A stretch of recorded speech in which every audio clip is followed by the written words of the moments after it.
Joining us this morning is Robert Dan Roces, Group Economist at SM Investments Corporation. Good seeing you again. Dan, welcome back to the program.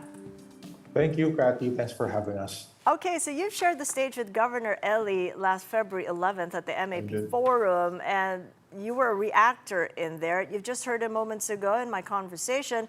How are you assessing the nuanced shifts, if any, in his messaging, given that the Monetary Board worked on a recalibrated model in this round in determining the confidence or the lack thereof? Yeah, that's a very good question. I observed three things. Now, let me give you key takeaways from that statement. The first one is measured easing. No, so they cut 25 bips to 4.25%. That's actually supportive, no, but not too aggressive. The second one, it's a repeating theme. Inflation is under control. So supply-driven uptick, or despite the supply-driven uptick, there's expectations that have been anchored, and that's very important. So we are still on track for a 3% inflation band, probably by 2027. So this year and next year, we think that inflation will still remain within the target band. No? And that's important because that actually drives the decision of the BSP. The third one is actually growth, which needs a boost. So the investments from last year's load on weak confidence, that rate cut actually aims to help restore it. No? And if I can add to that quote-unquote nerdy conversation or nerdy impulse, it's actually what we're seeing right now is exogenous to the BSP, no? Meaning it's outside, it's beyond their control. And there's only so much that monetary policy can do. And you're right to point out now that the fiscal side should be able to complement it. And talking about the output gap and the uncertainty, which both of you mentioned earlier, I think BSPs will actually be on a data-dependent path.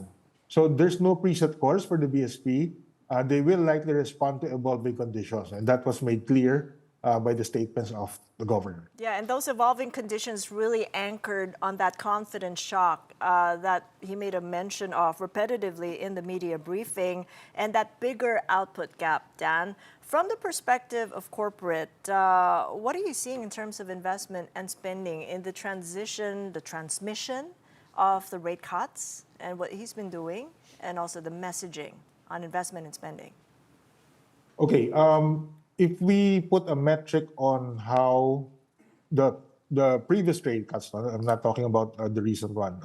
You had 200 basis points cuts already, 225 if you include yesterday. No? So the monetary policy transmission actually takes some time. I think the observations are correct. It might take 6 months to a full year for the full transmission of it. No? And given that, we are confident that the second half of the year will most likely be a recovery period. No?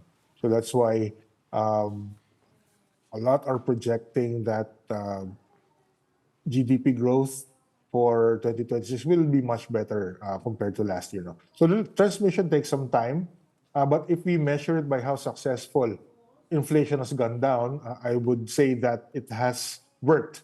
No? But it took some time. So the future moves actually depend on incoming data, inflation price. I guess for businesses like us, those same metrics will also be very important to observe, no? or to anticipate in the coming months. Right, which makes it so interesting, Dan, if we are projecting a second half recovery across SM's businesses. You've got retail, property, banking.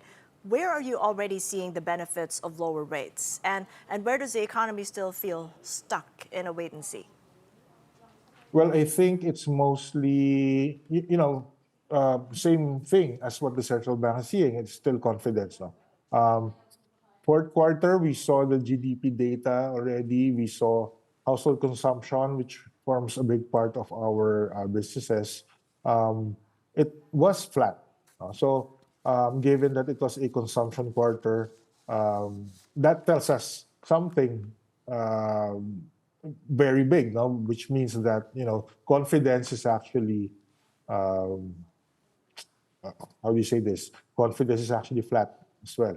So it's wait and see mode, but uh, like what I told the audience where the BSP Gov and I were in, the fundamentals are intact. If you take a look at the measures of growth, they are intact. So what we have actually is an execution problem. It's a confidence problem. It's not an execution problem. No. So that was exacerbated by the scandals that we saw last year. We have about 30 seconds given everything we've talked about, Dan. Rates, Yeah. confidence, growth, ratings. What keeps you more awake? Is it that the BSP does too little and the recovery fizzles, or that it does too much and risks losing its inflation anchor? Well, I sleep soundly knowing that the authorities are on top of it, especially the BSP. So I think what they did yesterday was measured.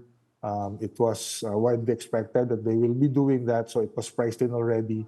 But like I said earlier, it's supportive but not aggressive.